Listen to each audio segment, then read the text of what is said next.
ਇੱਕ ਮੌਕਾ ਯਾਦ ਆਇਆ, ਇੱਕ ਬੱਚਾ ਸੀ, ਉਹਨੇ ਕੋਈ ਚੰਗੀ ਮਾਂ ਦਾ ਦੁੱਧ ਪੀਤਾ ਆਇਆ ਸੀ ਤੇ ਕੋਈ ਖੁਦਾ ਰਸੂਲ ਦਾ ਖਿਆਲ ਆ ਗਿਆ ਉਹਨੂੰ, ਤੇ ਉਹਨੇ ਆਖਿਆ ਵੀ ਇਹ ਰੌਲਾ ਪਿਆ ਫਿਰਕਿਆਂ ਦਾ ਬੜਾ,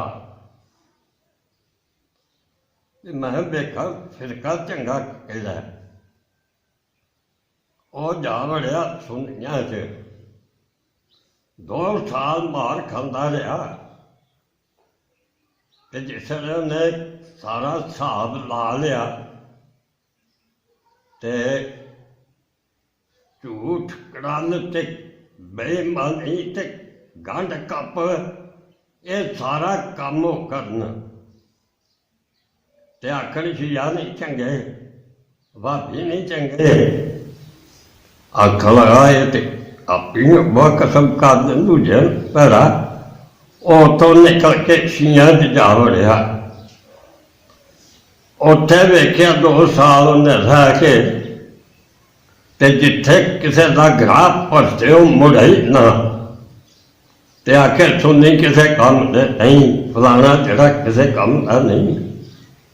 ਫਿਰ ਬਾਬਿਆਂ 'ਚ ਜਾ ਵੜਿਆ, ਉਹਨੇ ਤਕਰੀਬਨ 2 ਸਾਲ ਸਾਰਿਆਂ 'ਚ ਕੱਢੇ। ਉਹਨੇ ਆਖਿਆ ਹਿਸਾਬ ਲਾਇਆ ਵੀ ਚਿੱਕੜ ਇੱਕ ਦੂਜੇ ਤੇ ਸੁੱਟਦੇ ਨੇ, ਤੇ ਆਪੀ ਕੋਈ ਸਿੱਧਾ ਟੁੱਟਦਾ ਹੀ ਨਹੀਂ। ਉਹਦੇ ਦਿਮਾਗ 'ਚ ਰੌਲਾ ਪੈ ਗਿਆ, ਆਖੇ ਹੁਣ ਮੈਂ ਕਿਹੜਾ ਮਤਲਬ ਚੰਗਾ ਸਮਝਾਂ। ਉਹ ਇੱਕ ਦਿਨ ਟੁਰਦਾ ਟੁਰਦਾ ਜਾਂਦਾ ਪਿਆ, ਅੱਗੇ ਇੱਕ ਦਰਵੇਸ਼ ਬੈਠਾ ਹੋਇਆ ਸੀ,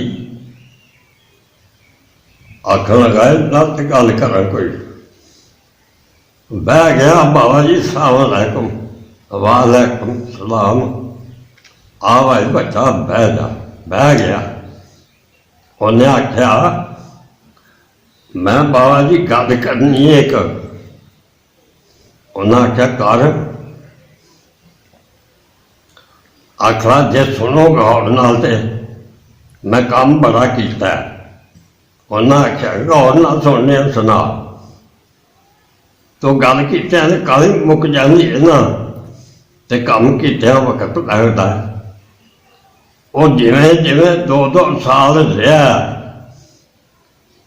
ਤਫਸੀਲ ਨਾਲ ਉਹਨੇ ਸਾਰੀ ਗੱਲ ਸੁਣਾਈ, ਤੇ ਮਾਰ ਕੁੱਟ ਖਾਧੀ ਹੈ ਸਾਰਿਆਂ ਦੀ, ਤੇ ਮੇਰਾ ਰੌਲਾ ਨਹੀਂ ਨਿਕਲਿਆ। ਉਹ ਖੁਦਾ ਯਾਦ ਬੰਦਾ ਸੀ ਸਾਰੇ ਲੋਕ। ਉਹਨੇ ਆਖਿਆ ਭਲਿਆ ਲੋਕਾਂ ਗੱਲ ਸੁਣ, ਇਹ ਜਿੰਨੇ ਨੇ ਨਾ ਇਹ ਸਭ ਹੀ ਚੰਗੇ ਨੇ, ਅਸੀਂ ਆਪੀ ਕੋਈ ਸ਼ੈ ਨਹੀਂ। ਤੇ ਉਹਦਾ ਦਿਮਾਗ ਸਹੀ ਹੋ ਗਿਆ। ਉਹਨੂੰ ਸਮਝ ਆਈ ਵੀ ਮੈਂ ਆਪਣੇ ਆਪ ਨੂੰ ਠੀਕ ਕਰਨਾ, ਇੱਥੇ ਤੇ ਰੌਲਾ ਹੋ ਜਾਣਾ।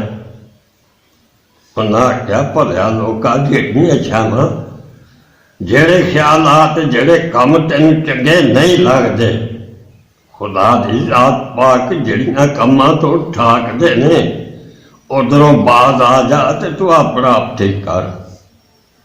ਤੇ ਉਹਦਾ ਰੌਲਾ ਨਿਕਲ ਗਿਆ, ਤੇ ਜਾ ਕੇ ਕਿਸੇ ਕੰਮ ਲੱਗ ਗਿਆ ਤੇ ਆਪਣਾ ਰੱਬ ਰੱਬ ਕਰਨ ਲੱਗ ਪਿਆ। ਤੇ ਉਸ ਤੇ ਫਕੀਰ ਨੇ ਮਿਹਰਬਾਨੀ ਕਰ ਛੜੀ, ਸਿੱਧੇ ਰਾਹ ਪਾ ਛੱਡੀ।